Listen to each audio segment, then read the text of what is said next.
There was many games where my toughest opponent wasn't the man next to me. It was trying to get your breath. It was a constant battle, I suppose, behind the scenes that not too many knew about.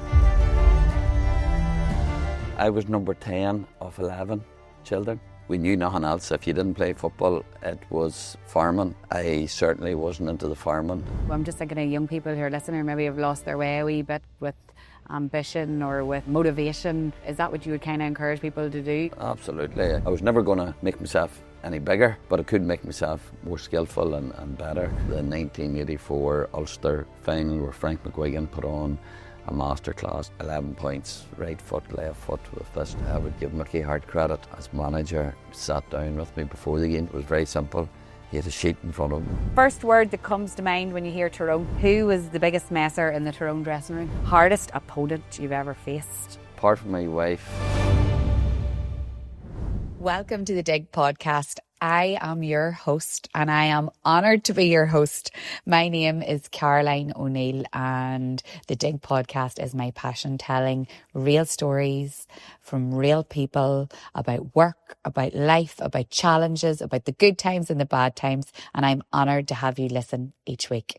I also am so grateful for you listening each week, but I've got a wee thing to ask you. So thousands and thousands of people download the podcast, but they still haven't hit subscribe on YouTube or follow on Spotify or Apple. So if you love the podcast and you like listening to the guests every week and you get great advice from them, then that's just my wee ask of you before we start today. If you could take time to just hit that follow button, hit that subscribe button, it means that I can keep reaching out to people and asking them to come on, and they know more about the podcast because of the algorithm and you hitting that follow button, and it helps the podcast grow. So that's just what I'm asking, a little bit of help on that today. And now we're going to get straight to our guest. So if I told you I was going to speak to one of the most iconic figures in GAA history, who would you say? There's only one person that anybody in our house would say, and anyone that I know in Tyrone, and that is Peter Cannavan. And he is sitting right beside me. And before we go over to him, for anyone who doesn't know, which I'm sure there isn't too many, he's a 2-time All-Ireland winner. I have it all wrote down in case I missed something, because he wouldn't let me miss any of these. 6-time All-Star, driving force behind Tyrone's first ever senior All-Ireland title in 2003. We will never forget it. And you know what? Peter's influence on the work he does goes much further than the field, and that's what we're going to talk about today, because this is real life, real moments. And Peter Cannavan is on the Dig podcast. Thank you. Thank you, Caroline. I know there's loads more now, but I just, I didn't enough. Want to overwhelm at the start, but thanks for being here. No, delighted to be here. You didn't have to make the journey, and I really appreciate it. But who is Peter Cannavan now? That's not the All Ireland winner. Take me back to the, as I say, the early days. You were always obsessed with football, weren't you? Probably in our house growing up, I was number 10 of 11 children. So there wasn't much else to do in our house apart from fight and argue over a bit of grub on the table. So I had 4 older brothers, Kieran, Barry, Pascal and Stevie. They were all into the football, and you followed on from that. My father was heavily involved too, and as I say, we knew nothing else. If you didn't play football, it was farming was the other option. And I certainly wasn't into the farming. There would have been Daddy and Stephen, and a few of them would have been doing stuff about the house. But I'd say I would have hopped the ball off the tractor more than I would have hopped on it myself. So that certainly wasn't for me. And whenever you were, like, I've read all the stories, and I was asking obviously all the men in my house, and that might sound sexist, but they obviously know more about you than I do, like the background and all.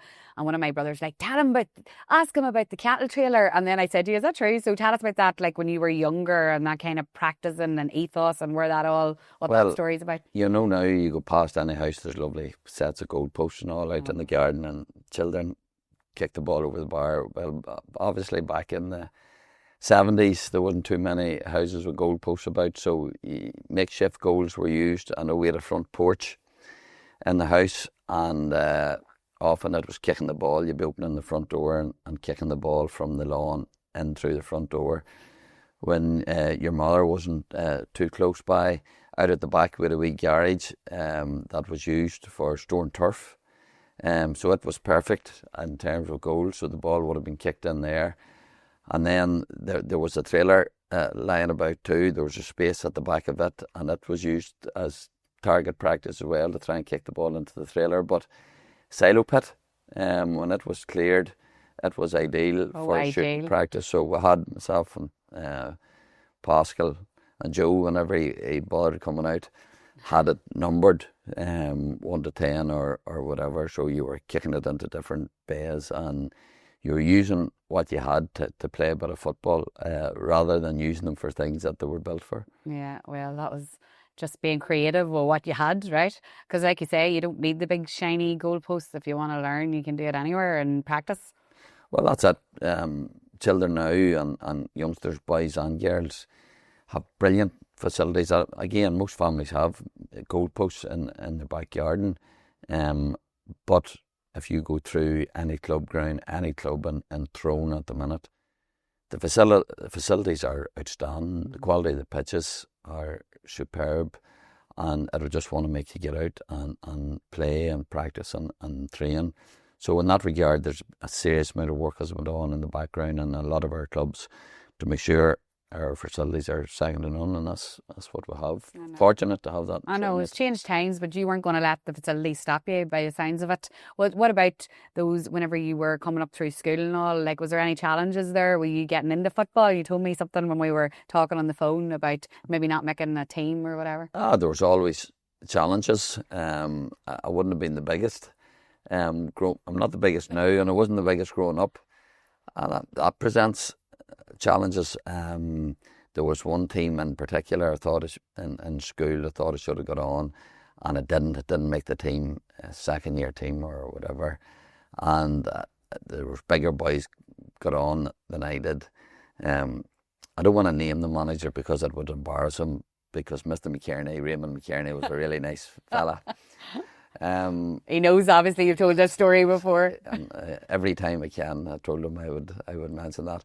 But the fact of the matter, from my point of view, if you really want to do something, I was never going to make myself any bigger, but I could make myself more skillful and better. So that coincided with the 1984 Ulster final, where Frank McGuigan put on a masterclass for Tyrone 1 Ulster, which was a massive thing back then, because back then they didn't win too many Ulsters. But Frank McGuigan scored 11 points, right foot, left foot with fist. So that was, there you had it. That's if you want to do something, or the benefit of kicking the right and left foot, it was obvious for everybody. So that inspired me to get out and to practice using your right and left, and hence becoming a better footballer. So didn't become a pile bigger, but it became a wee bit better. Definitely. And you just mentioned Frank McGuigan there, and I think it's only right to say that he's going through a hard time at the minute. And he's actually a family friend of ours as well. But I watched a YouTube video where you said he was your all-time GAA hero. That's right. I would have been, 84, 13.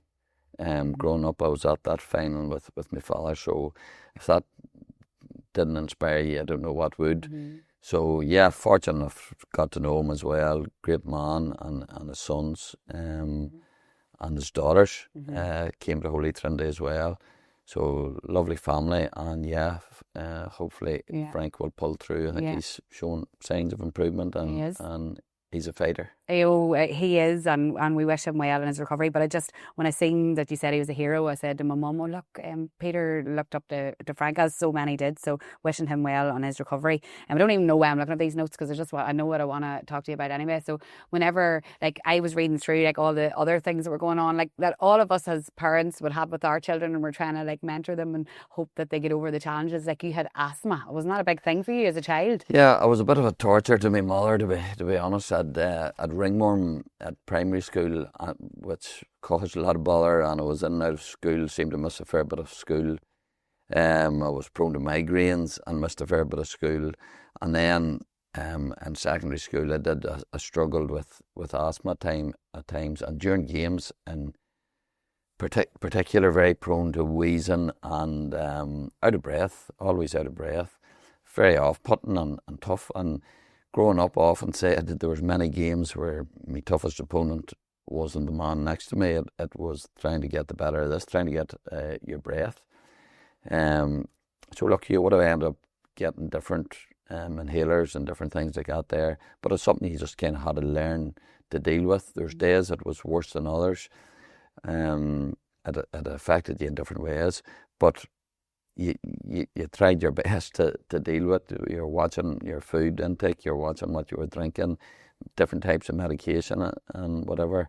So it was a constant battle, I suppose, behind the scenes that not too many knew about. But again, you see it in school, some children coming in, Mommy says I can't do PE because I've got asthma, and you tell them when you should be getting out and trying to exercise and helping to overcome it. For me, football was brilliant. It certainly didn't. The fact that I had a touch of asthma didn't stop me from doing what I wanted to do. That's good advice too for people listening. Obviously, you have to be careful with all the conditions or whatever, but to hear that you didn't let that hold you back, good for young people to hear. I know there's a few people I know that would maybe say they can't go to play their football for certain reasons. So hopefully they're going to listen to this, and I think you shouldn't let things like that hold you back if you can. Well, the sooner youngsters and people, no matter what their field is in terms of sport, the sooner they realise that it's never a straight line to success. Everything never goes to plan, very seldom. So learning to deal with the obstacles, learning to overcome them, and you have to expect things are going to be placed in your way. Challenges are going to be put in front of you, and if you want it bad enough, you'll be ready to overcome that, to do what you have to do to overcome it, and to move on. But nothing in life is straightforward. No, and I have all the things written down here that I want to talk to you about, but you weren't going to let them hold you back, and you find yourself then immersed in Tyrone football, right? And well, you're lucky. I was lucky enough that I was good enough. I don't know what else that I would have been good enough if it hadn't have been football. It certainly wasn't music or anything else. So football was the thing that give me a bit of confidence. I realised I was enjoying playing it. Number one, enjoying the training, and you're feeling good about yourself. That you could compete and play for teams, and to be asked to make a club team was important. To make a school team is really good. You feel good about yourself, great for your self-esteem, and then to be asked to play for a county minors or whatever, again, it gives you serious confidence, and it makes life a bit easier when you have things to look forward to that you really want to do. And you have to be ambitious. You wanted to win things with your county, you wanted to win things with your club, and you had a lot of good people around you who made sure that you worked hard enough in order to try and get a wee bit of success. And you're a teacher yourself by profession, and I'm just thinking of young people who are listening who maybe have lost their way a wee bit with ambition or with motivation. Like, is that what you would kind of encourage people to do, is find yourself something like that can make you feel that again? Absolutely.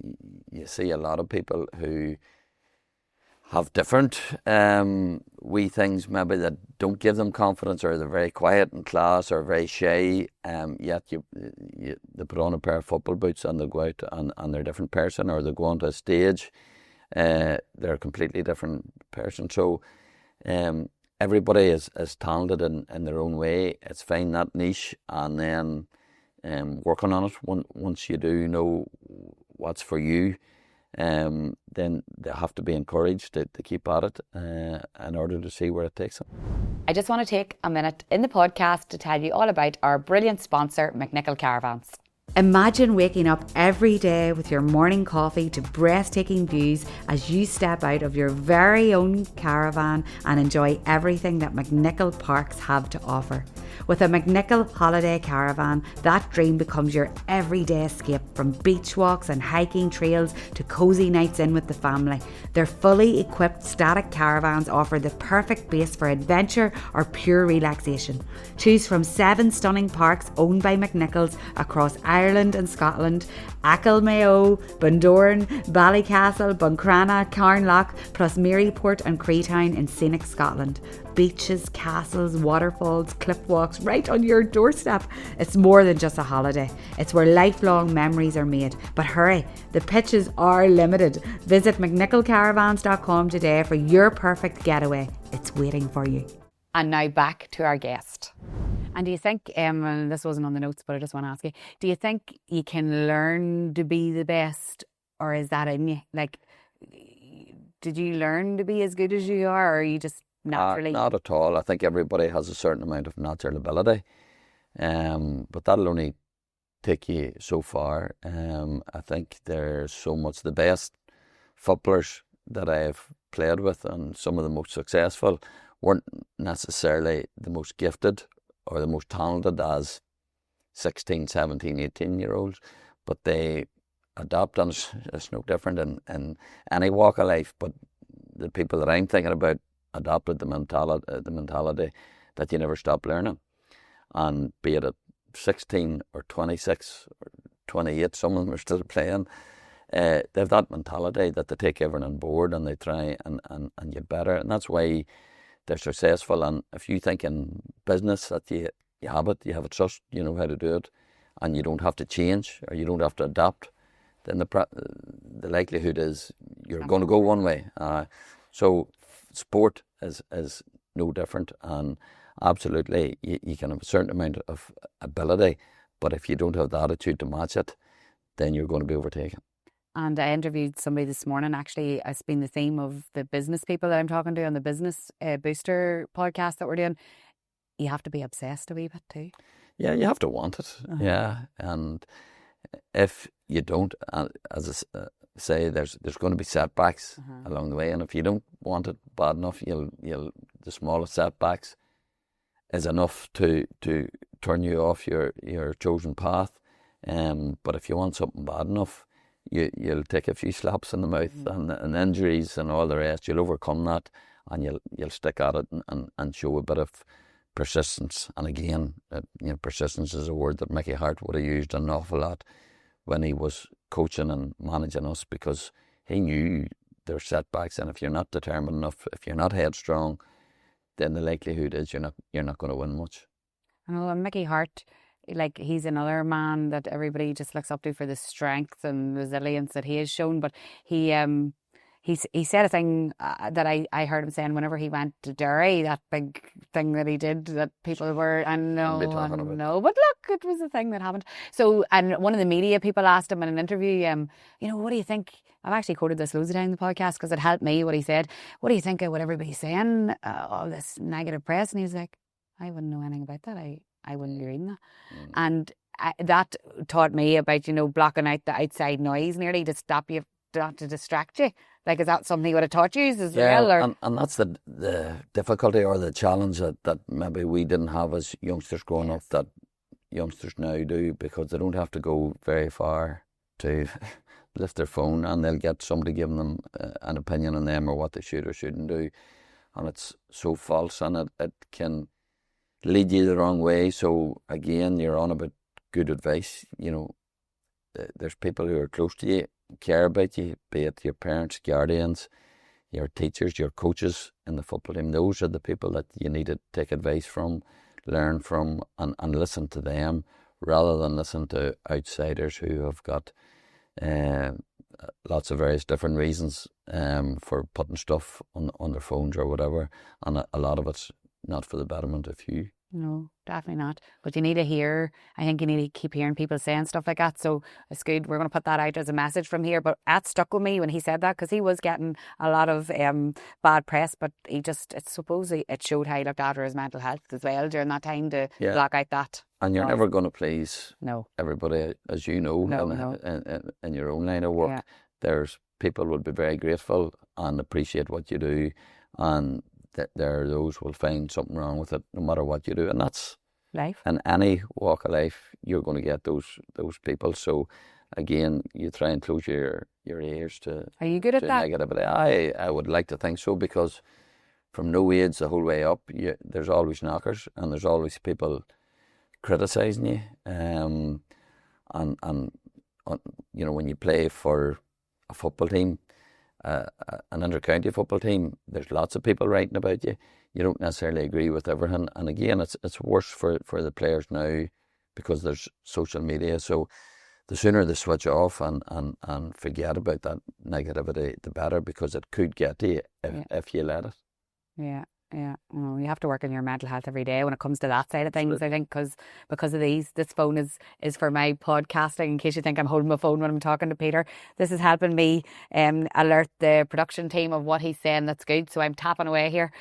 For those who have noticed that. So you talk to us about Tyrone football then. So that's football and school and all. What's so special about? I'm in my Tyrone colours for you today. In case you haven't noticed, I changed. I see that. Well, it should be a Tyrone jersey. Only I was going to wear my son's. Only it had all spaghetti bolognese down it, so I couldn't wear. I was going to wear my son's, but it's the same. It's covered in spaghetti bolognese too. Well, anyway, I'm in my Tyrone red and white. So talk to us about Tyrone football. Why is it so special? Well, it's been special for me because it's given me so much. As I say, you're if you're fortunate enough to be asked to play for your county, then that's an opportunity that you shouldn't let go. And certainly I didn't let go, and at times maybe you felt like letting go, but to get a bit of success at the end of it. And it's only when you get that success, and when we were fortunate enough to have won it back in 2003, to see the difference that it made to people. And I know I've said it before, the weeks and months after winning the Sam Maguire, it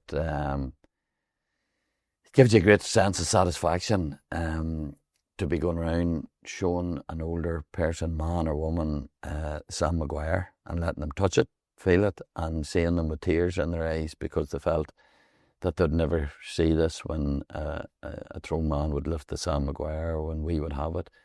And then there's so many memories that they have about going to games years ago and the effort that people made to go to follow their county years ago. And for different reasons. So look, we were in a very privileged position to be part of that team that won it for the first time, and just to see the joy that you bring to so many people in the county. Oh my God, unbelievable. That speech, Peter. Oh my. I went down a rabbit hole the other night. I was prepping these notes, watching all the videos, and Jared was texting me, why are you not coming down to bed? And I was like, I'm just watching Peter Cannavan here. He's like, it's 2 o'clock in the morning, Caroline. But anyway, that speech, that passion, that there's nowhere else I could think I'd rather be today, like, that is iconic, that speech, from the heart, right? Well, the likes of Benny Tierney would tell you that it put him to sleep, that speech. No, he's just, no, oh, look, on. You rambled on a bit. I'd nothing wrote out, I'd nothing prepared, for the simple reason that, well, for a couple of reasons. I was injured before the game. I had enough to do to try and get my head right on winning and being focused on what I had to do on the pitch. And the second thing, before, from experience, I had some very good speeches prepared for finals that nobody ever heard.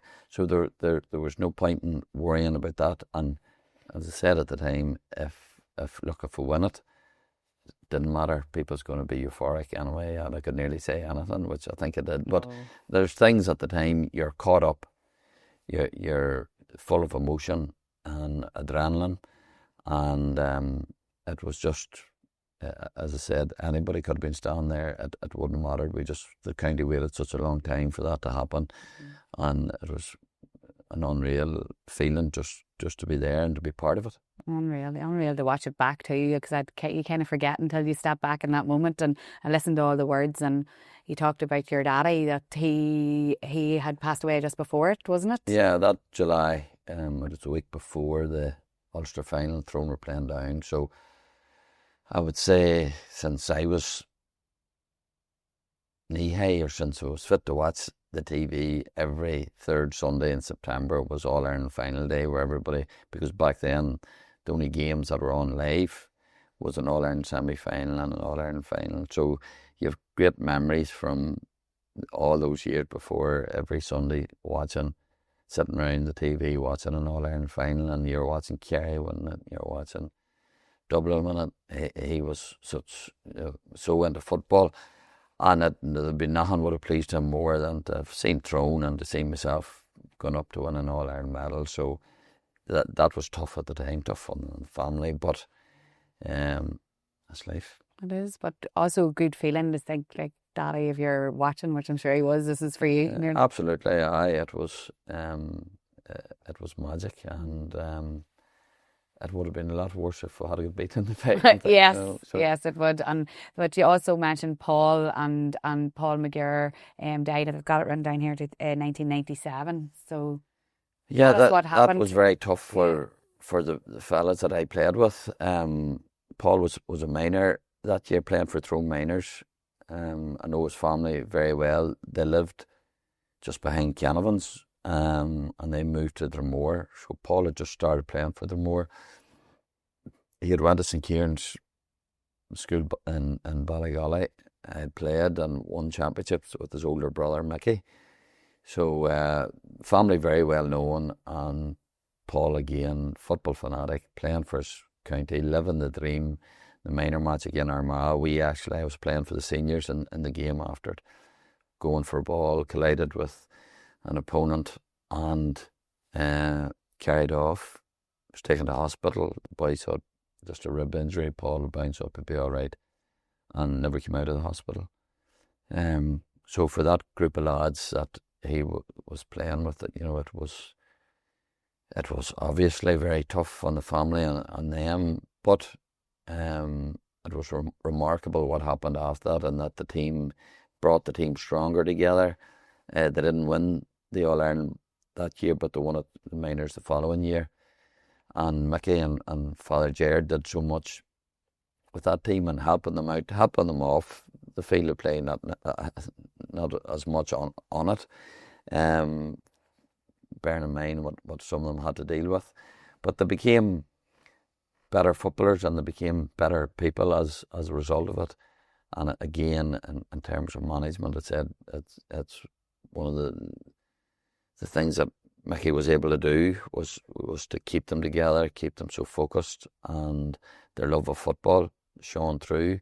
And whilst it was never an agenda or target that you were going to win it for Paul, the same, when Cormac passed away in 2004, it was never set out that we have to do this. There was no pressure put on the players that you had to win it for Cormac or for Paul. But it was very obvious from the players that Paul was very much in their minds whenever they were playing and whenever they were winning things. I know, and whenever I was reading it, it just brought all that back, but the tragedy of losing, well, obviously the family as well, but all the teammates and all, like I can't even imagine what that must have been like for everybody. But you need to be strong, united together to get through something like that, don't you? Because tear you apart. You could just say, I'm never going back on that pitch again, or I'm never. That's right. And that's what a number of players felt like, and it just football's football. So, Cormac's passing in particular, there was nobody embodied the GAA spirit, the physicality of the game. He was in the prime of his health. Loved the game, would have done anything for it. To all of us, he was the perfect athlete, and the way he looked after himself in every way was top drawer. So to lose him, it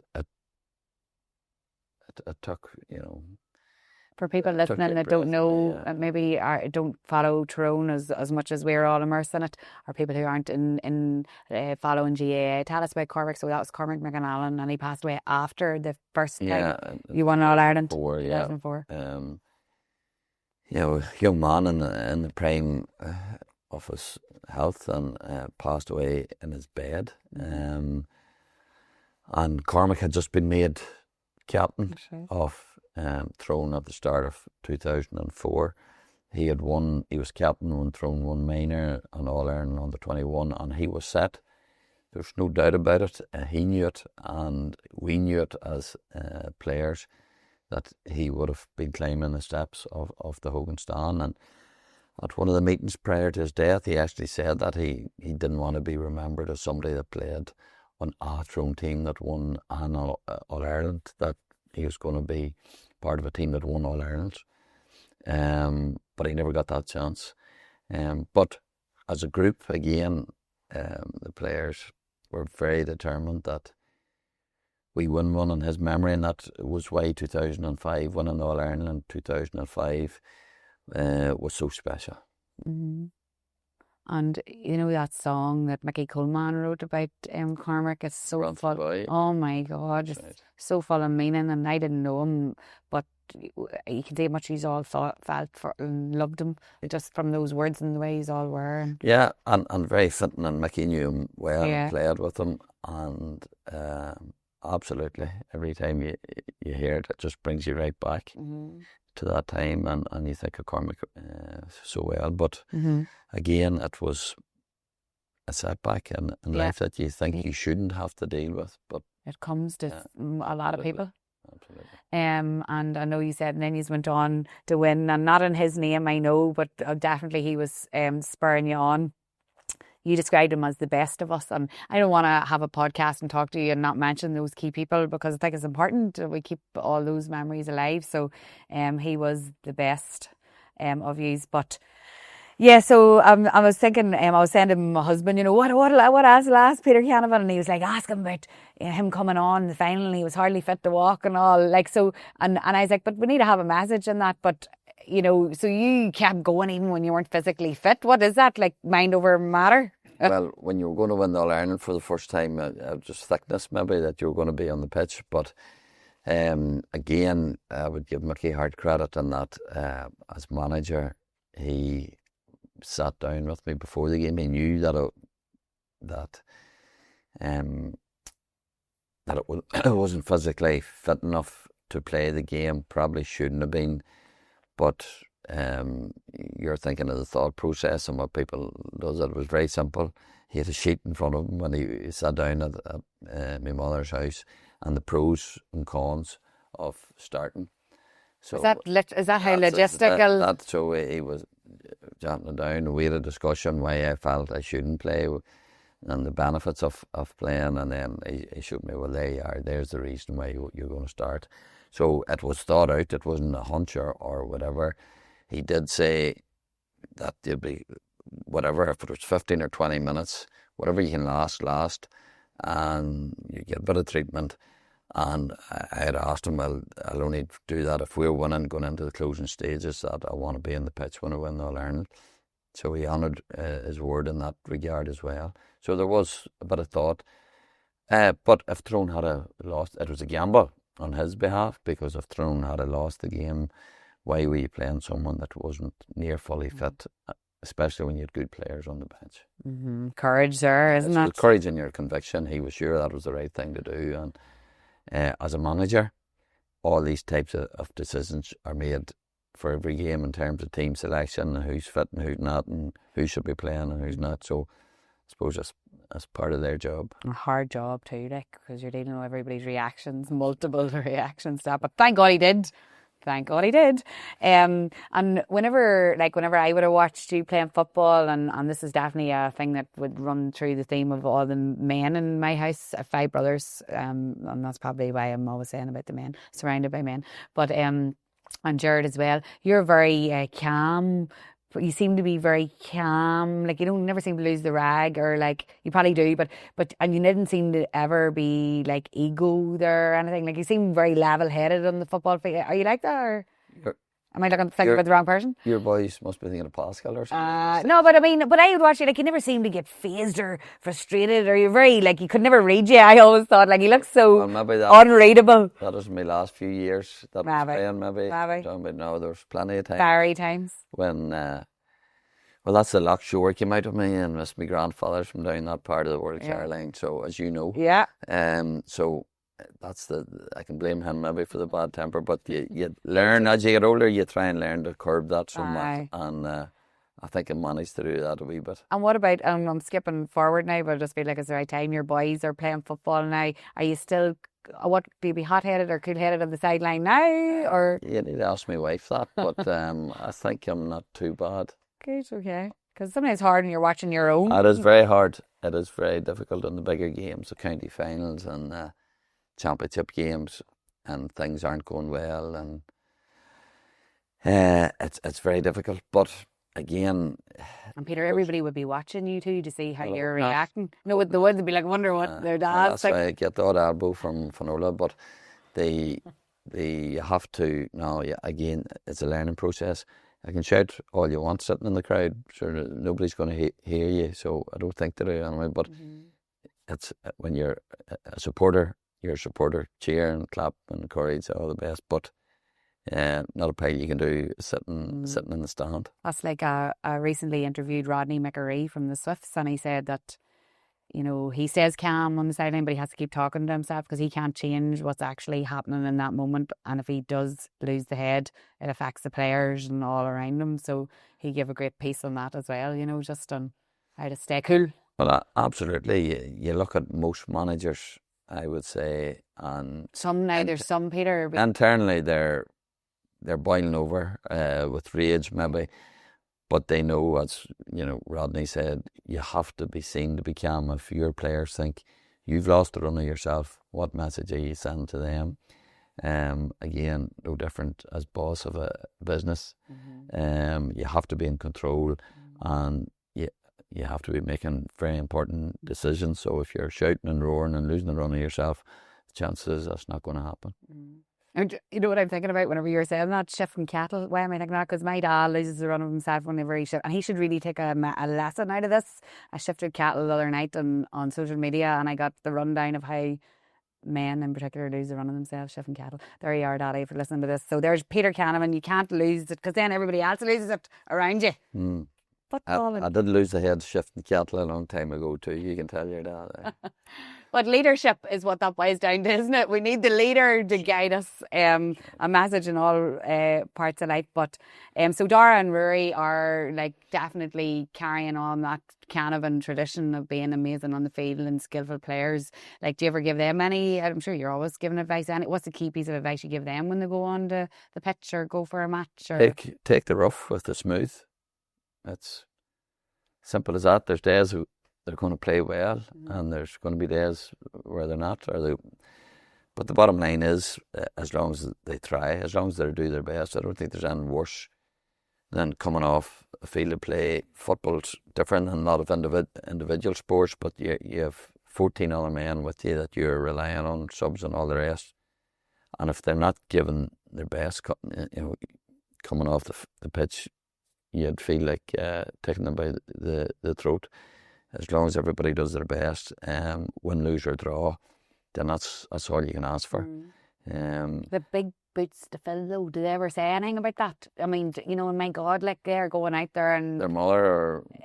No, well, Finola too, but I mean, like imagine being Peter Canavan. Again, that's, as you say, that's stuff that's out there. And, yes, it's not in your family circle. No, it's not mentioned at home or in the club. So it might be out there. You know, Brian McGuigan had to deal with that when he was playing. It didn't deter him, and he laughed it off. And you know, when people were, so the boys are the same.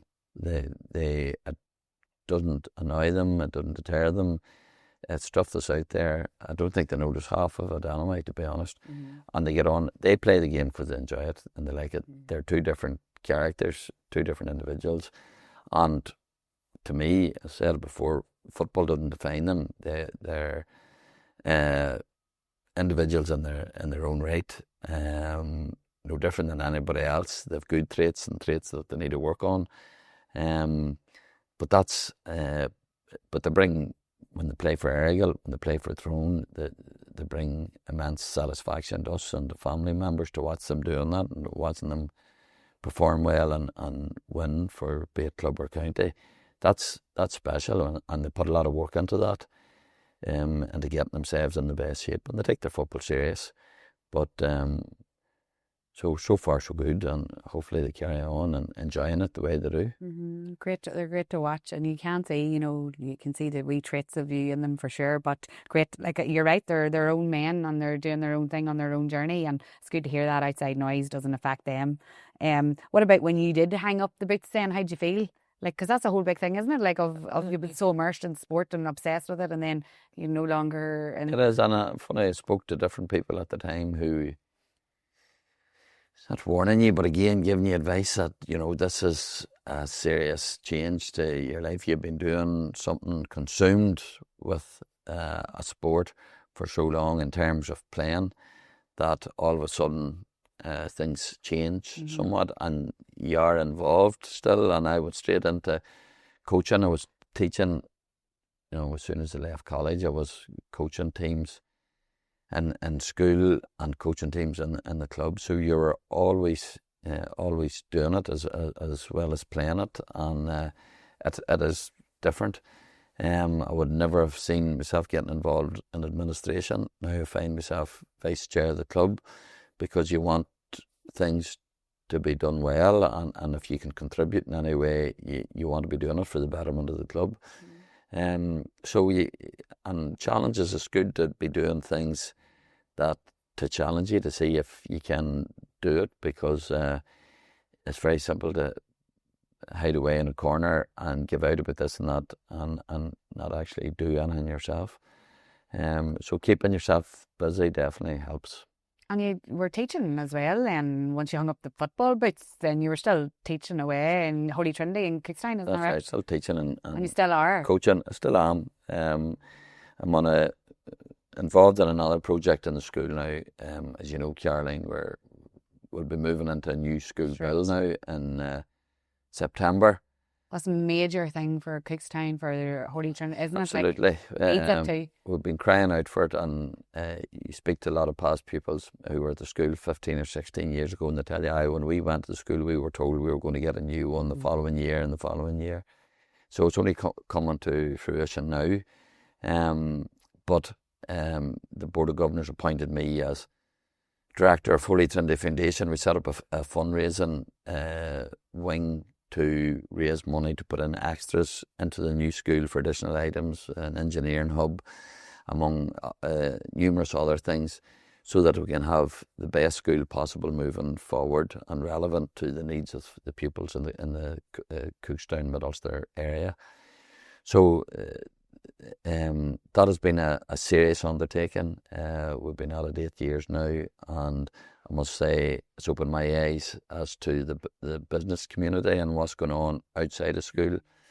And the foundation board that I have, comprised of local community and business leaders, have been absolutely superb in helping raise. We've $1.5 million to raise, so it's a lot of money, and we wouldn't have been able to do that without the support of those people who have given of their time on a voluntary basis, and they've been exceptional. But that's been a challenge. But you're working with really interesting people, motivated people who have been a success in their chosen careers, whatever that is, and you get to see why that is. So I've really enjoyed that aspect of it.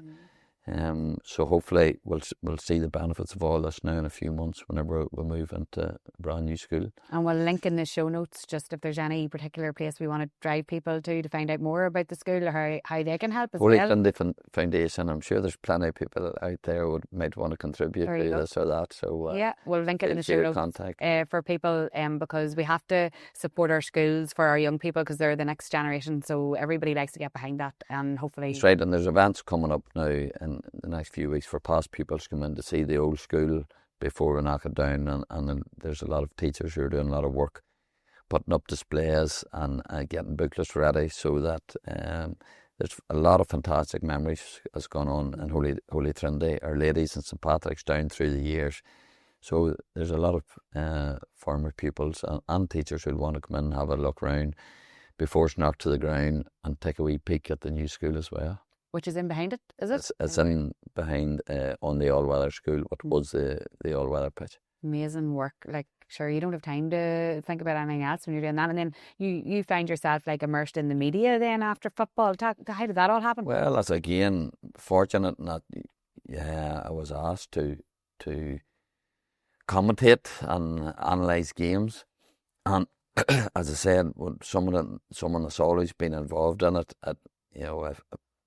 I relished that opportunity and looked forward to it, and was honoured to have the best seat in the house for Ulster finals, for All-Ireland finals. So it's a real privilege. I don't see it as a job, being asked to commentate or analyse on the game that you love. So be it with BBC, Sky, and now with RTE, as I said, it's a privilege.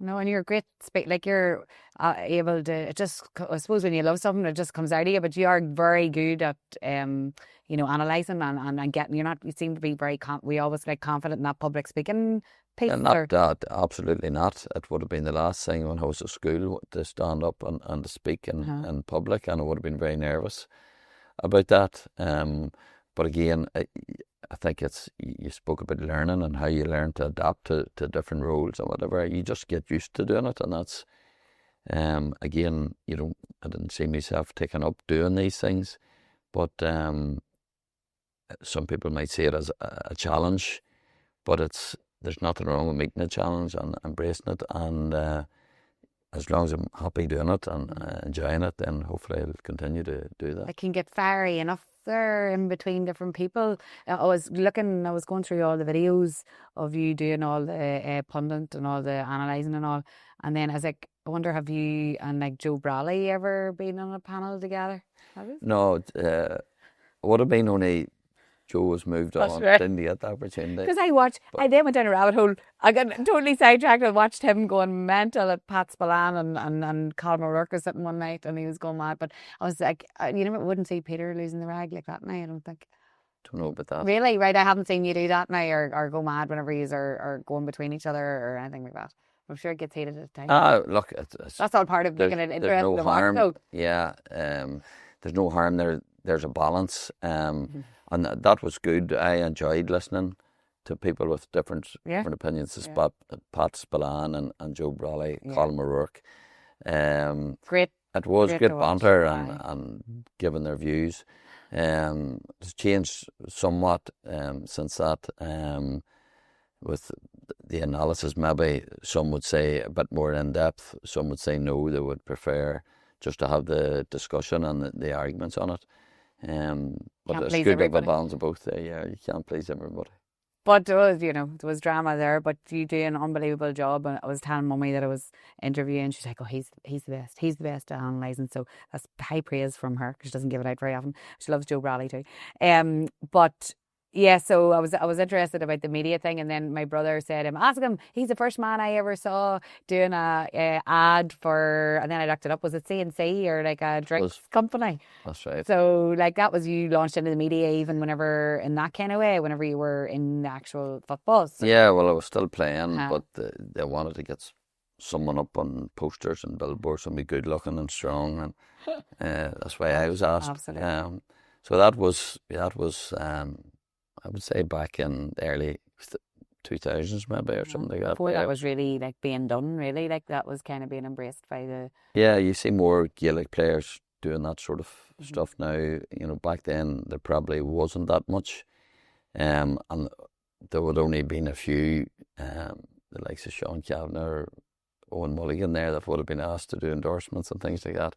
But it seems to be now a lot of players from different counties are being asked to be brand ambassadors and things like that there, yeah. And I wanted to ask you about this. This is a big thing that's kind of talked about, and I know you know this anyway, about the fact that, and I know people who, jumping from one thing to the other here, but people who aren't in the GAA community sometimes can't believe that the GAA players don't get paid at the level at what they play and the commitment and everything that they go to. It looks like professional football in that way, but what's your thoughts about all of that? They train and perform like professionals, but no, they're not paid, and I don't think it's going to happen. I hope it doesn't happen. I can't see it happening because I don't think the GAA can sustain a professional sport, but they can look after their players much better than what they're doing. And in fairness, with the introduction of the GPA, the Gaelic Players Association, I think they're getting better players from all counties. It used to be just the players from the top counties. We're getting the perks and getting well looked after for mileage and for medical expenses and things like that. Now it seems to be across the board, but players are putting in a serious amount of time and effort. They want to do it and they want to play for Tyrone. But it's important that they get in terms of, they're reimbursed for expenses, time and travel and things like that. But in terms of the game becoming professional or players getting paid, no, I don't think that's going to happen. Mm-hmm. Well, I said I'd ask you about my husband, Jared was like, ask him this. I was like, oh, I don't know if I should ask that. But you said, may I ask away? Because it's important that we talk about that too, and that people realise why the whys and why it wouldn't work and why it's not sustainable. Yeah, well, it's tough on lads that are maybe coming towards the end of the career or who are married to their partner who's not into football and doesn't get it, doesn't understand why they're putting, 30 or 40 hours a week into something that they could be doing in their career and being well looked after for. So some people find it difficult, but that's the passion that the players have for the game and the attraction of playing for their county still holds very strong in Tyrone. Yeah, definitely. And as if that all wasn't enough, you're now immersed in the world of hospitality. What's happened? Yeah. What's going on? Yeah. There's a big buzz happening up the Ballagolly line. Well, again, it's not something that I would say that I planned or prepared for, to be honest. Down through the years, you would have had opportunities to become involved in partnerships, maybe in the field of hospitality, and I reneged on most of those, if not all of them, for different reasons. But this opportunity came regarding a couple of friends who wanted to become involved in taking over Kelly's, what was Kelly's Inn. Now, Kelly's Inn would have been a place that was very close to ourselves and to the people in Errigal as a whole. Very good community people, an establishment that has been very well run for generations. And to be asked to be involved in taking over that, I gave it serious thought, and it was something that I wanted to do, and it's a challenge I wanted to embrace. So look, so far it's been going really well, and the people that I've been involved with are putting a lot of time and a lot of effort into it. The majority of the staff has stayed on and have been brilliant to work with. So so far so good, and we've plans now to extend, to put on a few more rooms and a health and recovery suite as well, gym, steam room, so on and so on, so that we can, as well as individuals, and residents, we can cater for teams that'll be staying with us as well. And of course, we're right beside the GAA Centre of Excellence, so there's a lot of teams coming and going. Mm-hmm. So it's ambitious plans, but again, it's a challenge and something that I've enjoyed so far. Right. What has it been your biggest learning since you went in there now? Because that's a whole new world of That is completely a whole new world of hospitality. But as I say, the people that I'm with are experts in that. All I have to do is call in to say hello to people. See when you're having a cup of coffee there. But yeah, look, to get your eyes... You've a team there. There's a brilliant team there, but to get your eyes open as to what goes on in the kitchen on a busy weekend, it's something else. You have a new empathy for absolutely. When you go into a restaurant now, don't you? Like, you look at things different. The word chef, it means something completely different to me now. Yeah, they do such a great job, and it's unreal. You talk about people being under pressure and showing leadership skills. That's where it's at its core. And floor managers and barmen and whatnot as well. So the dealing with people element too. I just see it all when we go in now. We're in the lovely Carrickdale here at the minute, and they have it mastered for after years. But I just think hospitality. It was John actually, the owner of Carrickdale, and he said he believes every young person should have some kind of work experience in hospitality for grounding in life skills. Really, absolutely, and they learn a lot from working with the likes of John McParnell as well, a very successful businessman. He's staunch Armagh man, but he can still manage to get Tyrone teams to stop here on the way to Dublin. But it's an eye opener, and we spoke about it earlier, and John was speaking about it. You can't please all of the people all of the time. There's always going to be somebody not happy with this or that. But I must say the experiences that I've had so far have been wholly positive, and people are glad to see you involved, and glad things are going well. Mm-hmm. I'm looking forward. I'm actually hosting the Mid-Ulster or the OMA Business Awards in Canavan's now. It's not happening in October time, so I'm hosting that event. So I'm looking forward to coming up to see everything that you have done, You know me, I'm always showing off on social, so I'll be showing all the behind the scenes of what's going on at Calmness. But it's great to see, as you say, great for the area. I'm kind of going back before we go on to our quickfire questions, because I wanted to mention this bit as well. As I mentioned to you that I interviewed Rodney McGirr and the buzz there was around Dungannon about Swift's winning, and he talked about how soccer has changed in Dungannon, especially in relation to cross-community aspect of it. Didn't even have this on my cards to talk to you about, but do you feel GAA is changing in that way too? Like bringing everybody on this journey? Well, I suppose sport in general, there's more opportunities now for young boys and girls. When I was growing up, there was Gaelic football really, and that was it. Now a lot of our young lads are playing, have the chance to play soccer with teams, not just play at school and a bit of crack. Basketball, rugby, and hurling. So there's options there. So in terms of, from a club point of view, the onus now is on making sure that the coaching they receive when they come to us for Gaelic football is of the highest standard, that they learn, and most importantly, they have fun in a safe environment. So the result of those other sports having an influence means that we have to, and the Gaelic games have to up their game. But look, there's lots of crossover. My own boys played a lot of handball when they were wee, and it's brilliant in terms of helping them transfer skills to Gaelic football, and to have the opportunity to play other sports and other codes is really good, and it's to be encouraged. But it gets to a certain stage then, it does become, when they get a bit older, if they're going to really settle and if they're talented in one code, it's very hard to split yourself to two or three.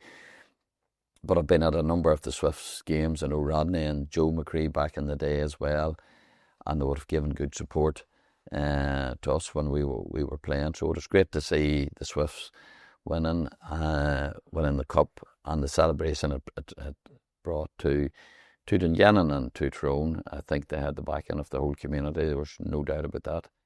And well, when you have Philomena on the stage, the backing is there from everybody. Well, brought us back to 95 and 03 when Tyrone was winning. Philly was still doing her stuff and still doing it again. So I just hope she can get that blanket in the ground for a few more Tyrone teams now before too long. I know, it was great to see. And Rodney talked about her, and he mentioned all the greats of Tyrone, and Gerard Cavlin he talked about Niall McGinn having to make that decision you've just talked about. Will I be Gaelic? Will I be soccer? And that just takes leadership from all the people around them and help and guide them. So only four great leaders like you and Rodney and stuff, they're helping our young people. So it was great to talk to him as well and just see how that's all changed and the positive things that are coming out of it. Right, I've quick fire questions for you. You says you make them quick. I've been here long enough.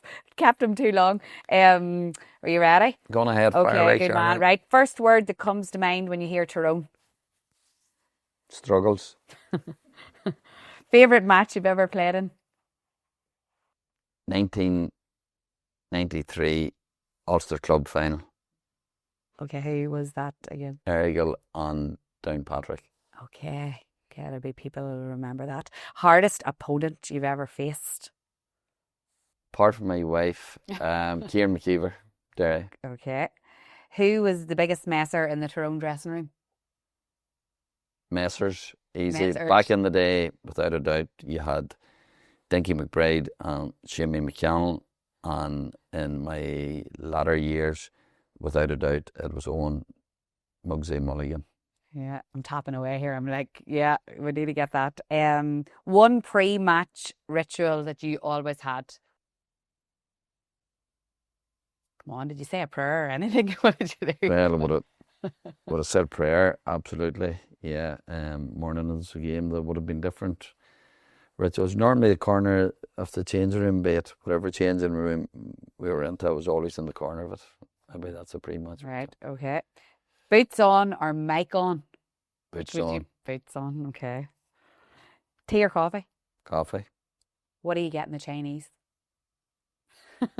Chicken I like to fried, talk about food. chicken fried rice with a bit of curry sauce. Okay, I love it. I love that too. Biggest influence in your life outside of football? I wouldn't say that's one person. I would say that's a number of people who would bounce off from time to time and give really good advice, and they mightn't even realise it. So there's not one person, there's a lot of people Okay. involved in that. One piece of advice that you give your children all the time? First one, close the door, and second one, take the rough with the smooth. Yeah. One job around the house you'd happily avoid? I should probably ask for no to that one. Tidy Claire's room, and never one thing you never do. Oh, yeah. Danger zone. Zero. Proudest moment on the pitch?